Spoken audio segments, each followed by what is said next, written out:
자, 우리가 아는 대로 마태복음의 마지막은 그 유명한 대위임령, 지상명령이 나와 있죠. 그러므로 너희는 가서, 같이 읽어볼까요? 모든 민족을 제자로 삼아 아버지와 아들과 성령의 이름으로 세례를 베풀고 내가 너희에게 분부한 모든 것을 가르쳐 지키게 하라. 볼지어다 내가 세상 끝날까지 너희와 항상 함께 있으리라 하시니라. 자, 이것이 바로 부활의 증인들로서 교회, 제자, 또 성도들에게 주어진 대위임, 이 사명이죠. 근데 우리가 누가복음의 마지막 부분은 마태복음과는 조금 다른 끝맺음이라는 걸 보게 됩니다. 여기에는 특별한 명령이 나오고 또 특별한 약속과 특별한 명령이 나오는 것을 봅니다. 49절인데요 같이 한번 더 읽겠습니다. 볼지어다 내가 내 아버지께서 약속하신 것을 너희에게 보내리니 너희는 위로부터 능력으로 입혀질 때까지 이 성에 머물라 하시니라. 여기 우리가 눈여겨볼 점은 두 가지예요. 내 아버지께서 약속하신 것, 예수님께서 지금 어떤 약속을 상기시켜 주고 계시는 거죠. 그리고 그 약속이 뭡니까? 위로부터 능력으로 입혀지는 거예요. 근데 그럴 때까지 머무르라, 이게 주님의 명령이었어요. 이 약속과 명령이 여기 나오는 거죠. 자, 여기서 우리가 하나님이 어떤 분이신가를 다시 한번 생각해 봅니다. 성경을 통해서 알게 된 하나님은 중요한 일을 이루실 때 임기응변이나 그리고 우연이나 임의대로 일하시는 분이 아니라는 거예요. 늘 먼저 말씀하십니다. 그게 바로 하나님의 약속이죠. 구원자에 대한 약속조차도 이미 창세기 3장 15절에서부터 우리는 듣게 되는 거예요. 여자의 후손으로 오실 이에 대해서. 그리고 아주 중요한 구간을 지날 때마다 하나님은 약속의 하나님, 언약의 하나님으로 등장하세요. 노아 언약이 아주 중요한 예이죠. 홍수 심판으로 모두가 다 사라져버리고 이 노아를 중심으로 새로운 인류가 출발하게 될 때 노아와 그의 가족들은 일종의 트라우마를 겪지 않았겠습니까? 비가 하루 이틀도 아니고 40주야로 내리면서 높은 산마저 다 덮어버리는 그 홍수의 심판은, 그래서 물줄기 하나만 보더라도 두려움이 생기지 않았겠습니까? 근데 하나님께서 약속을 하시는 거예요. 그들에게 두려워하지 말라고. 무지개를 하늘에 띄워주시면서, 그래서 노아 언약은 무지개 언약이라고도 부르는데요, 이제 더 이상 홍수 심판으로 인류가 몰살당하는 일은 없을 거다 약속을 하셨죠. 내가 내 무지개를 구름 속에 두었나니 이것이 나와 세상 사이에 언약의 증거니라. 내가 구름으로 땅을 덮을 때 무지개가 구름 속에 나타나면 내가 나와 너희와 및 육체를 가진 모든 생물 사이에 내 언약을 기억하리니 다시는 물이 모든 육체를 멸하는 홍수가 되지 아니할지라. 물론 국부적으로는 홍수라든지 천재지변이 없는 것은 아니지만 이 약속은 물로 인하여서 노아 시대에 있었던 전 인류가 멸망, 그 당시로 말하면 최후의 멸망인 거죠. 그런 일은 일어나지 않을 거라고 약속하셨고 주님 그 약속대로 지금 유효하게 이 인류를 지켜주고 계신 겁니다. 이건 자연의 법칙과 섭리 안에서도 우리의 생명을 보존하시는 그러한 약속이라고 할 수 있어요. 자, 근데 이것과는 사뭇 다른 또 하나의 아주 중요한 언약이 나오는데, 아브라함을 부르실 때 하신 약속. 이것은 이제 인류의 생명을 지키시겠다는 약속을 넘어서 하나님의 백성들, 믿음의 자녀들을 만들어 주시겠다라고 하는 그러한 약속인데요, 아브라함을 부르셨을 때 어떻게 말씀하셨습니까? 같이 한번 읽어보죠. 너는 너의 고향과 친척과 아버지의 집을 떠나 내가 내게 보여줄 땅으로 가라. 내가 너로 큰 민족을 이루고 내게 복을 주어 내 이름을 창대하게 하리니 너는 복이 될지라. 여기 보면요, 하나님의 나라를 이루는 땅의 약속, 백성의 약속, 이 모든 것을 하나님이 이루시겠다라고 하는 주권의 약속이 담겨져 있으니까 아브라함과 맺으신 이 언약은 하나님 나라의 기본 골격을 보여주고 또 그대로 이루어 가신 하나님의 계획을 말씀하신 거죠.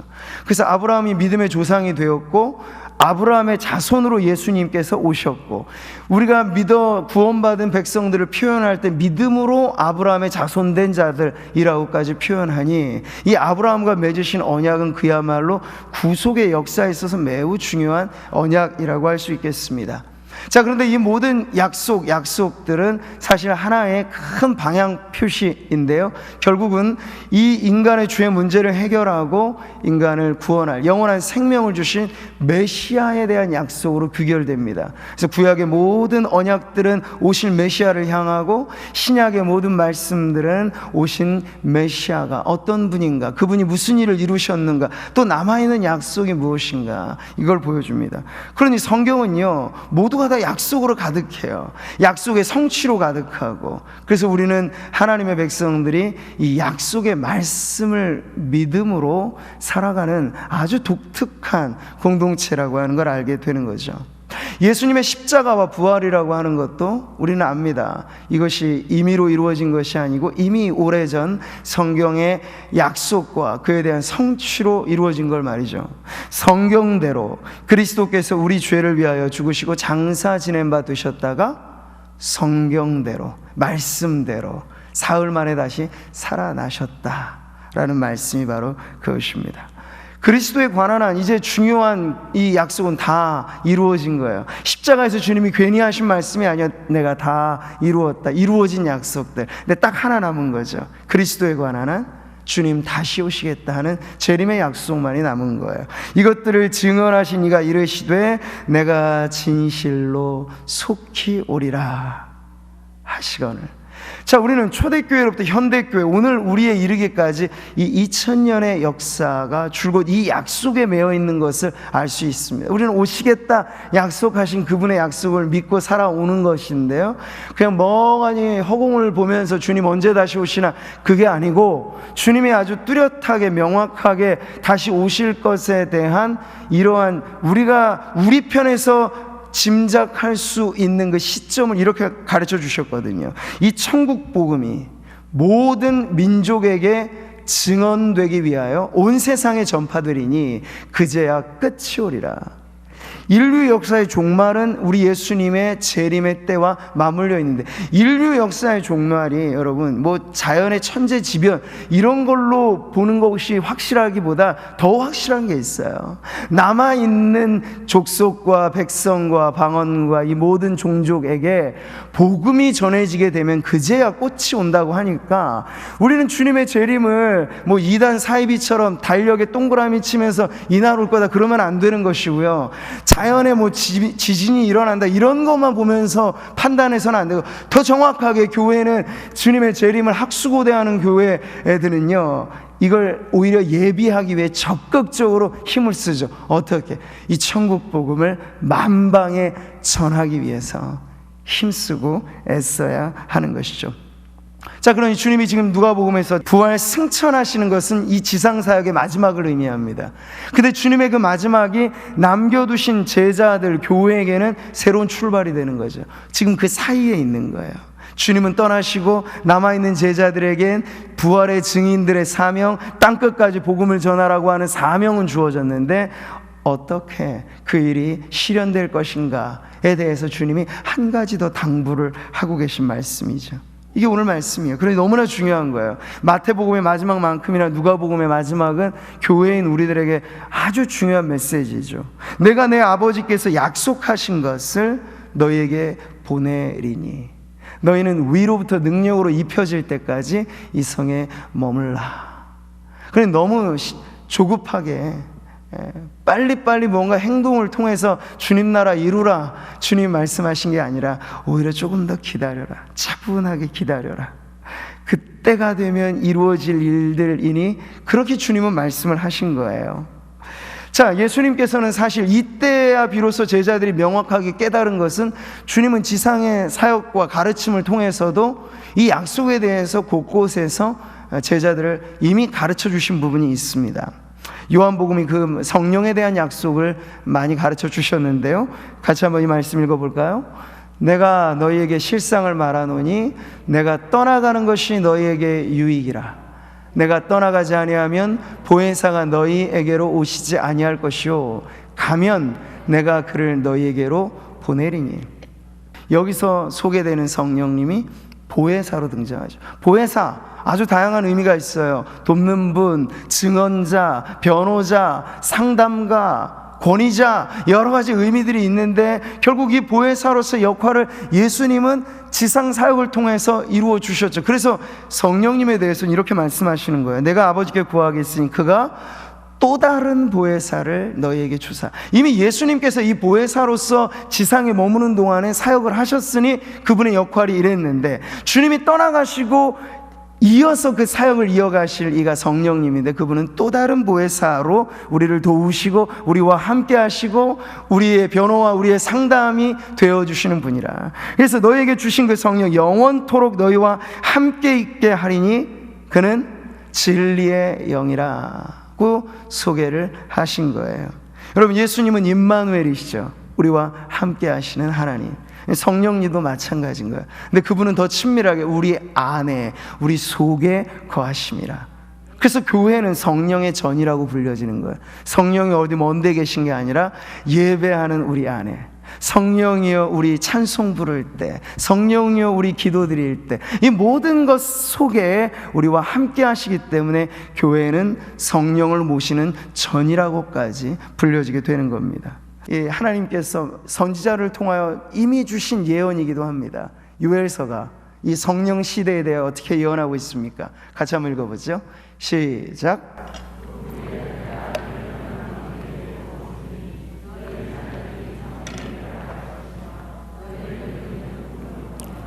너희 젊은이는 이상을 볼 것이며 그때 내가 또 내 영을 남종과 여종에게 부어줄 것이며.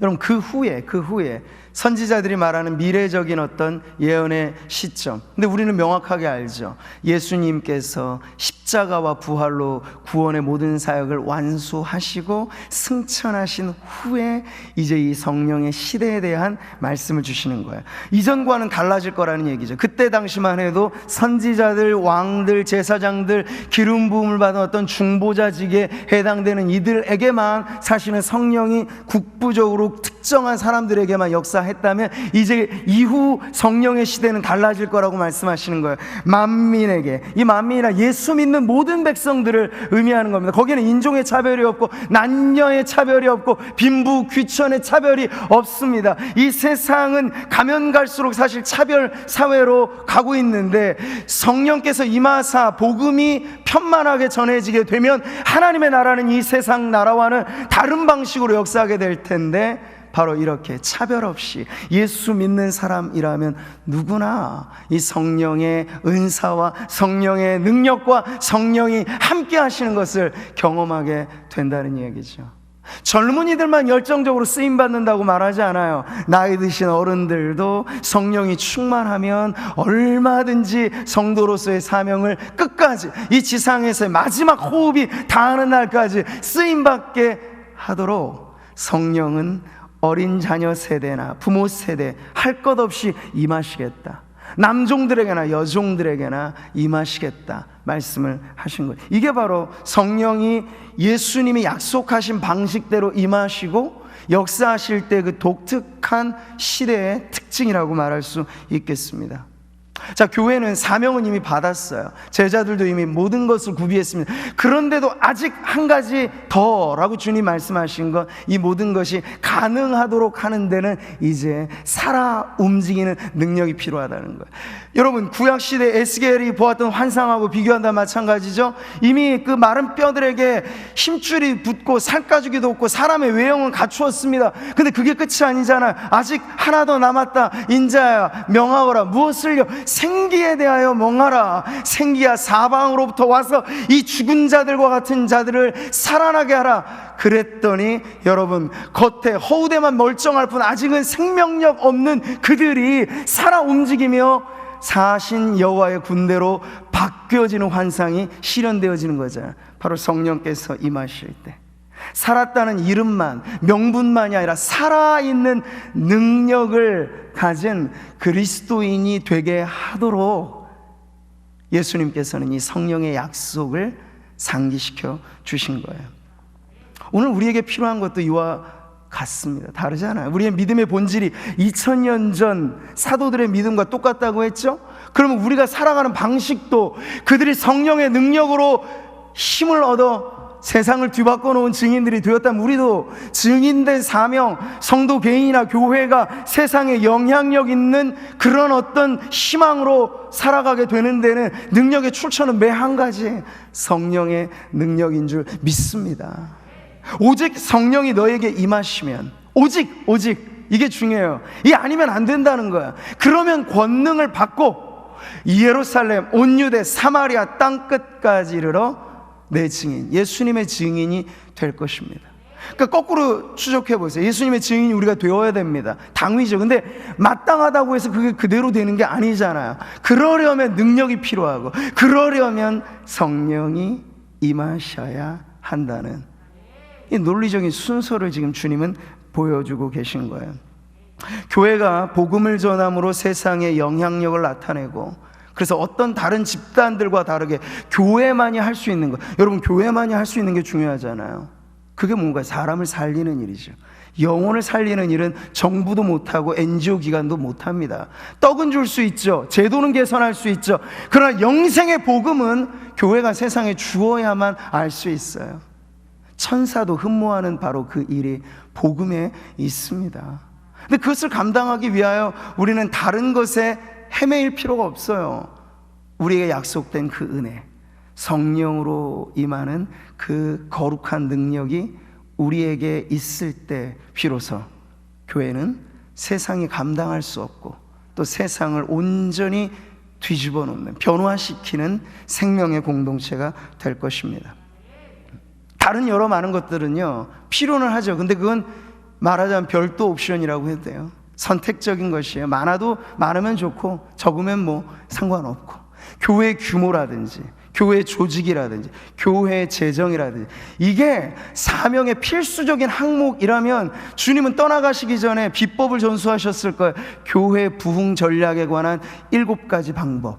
근데 주님은 그런 비법서를 남겨주신 게 아니라 약속만 주셨어요. 그리고 약속을 믿고 기다리라고만 하셨어요. 그게 전부이기 때문이죠. 오직 성령. 근데 성령과 대치할 만한 것들은 아무것도 없는데, 역사상 교회는 실수하게 될 때가 언제나 그 똑같은 패턴이에요. 성령을 의지해야 될 때 재력을 의지하고, 성령을 의지해야 될 때 기구를 의지하고, 성령을 의지해야 될 때 프로그램을 의지하고. 근데 해봤더니 안 되더라고 하는 실패 경험담만 계속 누적되고, 한국교회로 말하자면 계속해서 힘든 고전을 면치 못하는 상황을 지금 보고 있는 거죠. 근데 역사상 우리는 압니다. 교회가 교회답게 힘을 얻어 세상의 정말 모든 영역마다 믿는 그리스도인들이 스며들어가서 변화를 시켰던 때가 있었음을 알아요. 그때는 지금만큼이나 교회가 번듯하지도 화려하지도 많은 수를 점유하지도 못했습니다만 한 가지 차이점이 있었으니, 그들은 예수 믿고 성령 받아 그 충만한 능력으로 살아갔던 이들이었습니다. 그랬을 때 세상은요 전에 경험해보지 못했던 놀라운 변화를 경험하게 되었던 것이죠. 누가가 저술한 것이 사도행전인데, 사도행전의 시작과 누가복음의 끝이 정확하게 맞닿아 있어요. 거기 믿는 성도들의 모습이, 기다리는 모습이 말이죠. 자, 다시 한번 누가복음의 끝, 이 성에 머물라는 명령하셨죠?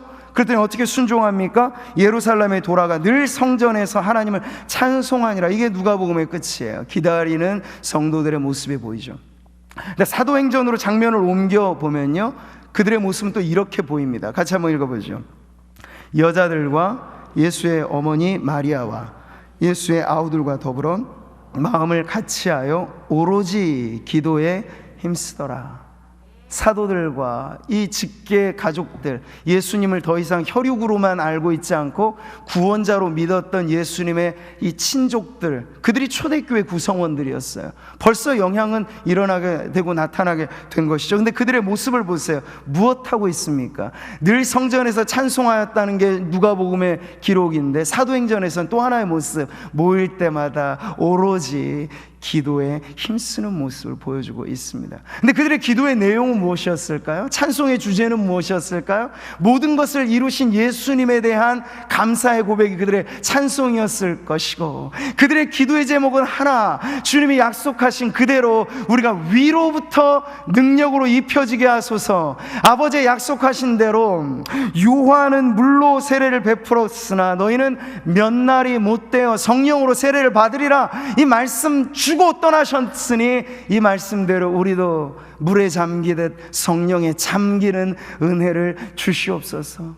이전까지 우리가 알고 있었던 성령의 은혜란 어디서 불고 어디로 가는지 모르는 중생의 역사이었겠습니다만, 이제 주님은 그 이상의 놀라운 임하심으로 성령께서 오실 텐데, 바람처럼 불처럼. 실제로 오순절 마가 요한의 다락방에서 성령이 임하셨을 때 광경은요, 봄바람처럼 살랑살랑 이는 바람 정도가 아니라 급하고 강한 회오리치는 바람처럼 불처럼 강렬하게 임하셔서 거기 모인 모든 사람들을 사로잡으셨다는 걸 우리는 알 수 있죠. 보세요, 사도행전의 성령 강림의 사건이 일어났을 때 그 현장을 이렇게 보도합니다. 같이 읽죠. 그들이 다 성령의 충만함을 받고 성령이 말하게 하심을 따라 다른 언어들로 말하기를 시작하니라. 그러니까 성령의 강림을 기준으로 봤을 때 그 이전의 약속은 성령으로 세례를 받으리라. 근데 그 약속이 이루어지고 나자 표현이 어떻게 바뀌어요? 성령으로 충만하게 됐다. 그러니까 이 두 가지가 다른 게 아니라는 거, 하나라는 거예요. 오늘날 뭐 성령 세례를 자꾸만 무슨 은사로 축약시키고 제한시키는 경향이 있는데, 그렇지 않아요. 성령의 세례라 충만하게 부어지는 것을 상징적으로 보여주는 표현일 뿐입니다. 그랬을 때 그것이 경험되니까 뭐라고 표현하는 거예요? 우리가 성령을 알되 충만하게 경험하였다라고 말하잖아요. 오늘 우리 구미 상모교회가 이 시대, 새로운 시대에 성령의 능력을 힘입어 부활의 증인들로 세상을 향하여 담대하게 나아가는 저와 여러분, 예배하는 우리 모든 성도님들 되시기를 축복합니다. 너희가 악할지라도 좋은 것을 자식에게 줄 알거든 하물며 너희 하늘 아버지께서 구하는 자에게 성령을 주시지 않겠느냐. 주시겠다는 말씀이에요. 반드시 주시겠다는 말씀이에요. 근데 누구에게? 구하는 자녀들에게. 사랑하는 성도 여러분, 여러분은 예수 십자가를 믿어 여러분의 죄 문제가 해결되신 분입니까? 크게 아멘 하셔도 돼요. 십자가가 여러분의 인생을 바꿔놓았습니까? 부활하신 예수님이 여러분의 죽어도 살겠고 영원히 죽지 아니라는 영생의 근원이 바로 부활 예수이십니까? 그런 우리들에게 주님은 말씀하신 거예요. 구하는 자에게 성령을 주시지 않겠느냐. 주시되 어느 정도? 충만하게. 여러분의 능력만 가지고는 중독의 문제가 해결이 안 될 거예요. 나쁜 습관은 못 고쳐질 거예요. 그러나 이 모든 우리의 인생의 굴레를 바꾸어 놓으실 수 있는 분이 있다는 거예요. 전능하신 하나님, 성령께서 우리에게 임하시면요, 십수년간 수십 년간 우리가 끌어왔던 끊지 못하는 우리의 인생의 문제, 좌절, 우울, 그 모든 문제들로부터도 성령은 우리를 변화시켜 주실 줄 믿습니다. 변화된 성도가 되면요, 여러분 무엇하지 않아도 세상이 우리에게 궁금해할 거예요. 어떻게 여러분의 그 문제가 해결된 것입니까? 여러분은 어떻게 그 어려운 환경 속에서도 기뻐할 수 있는 것입니까? 그럴 때 평안에 관한 이유를 우리가 예수로서 증거하면 복음은 어렵지 않습니다. 성령의 능력으로 충만한 성도가 어느 곳에 가든지 누구를 만나든지 전하여지는 그것이 바로 복음이고, 이 복음이 이 세상의 희망이고, 오늘 이 복음은 저와 여러분에게 맡겨진 사명인 줄 알아. 이에 합당한 삶을 살기 위하여 오늘 우리가 성령을 구하되 충만한 은혜와 능력으로서 성령을 구하는 자리에 나아가기를 주님의 이름으로 축원합니다.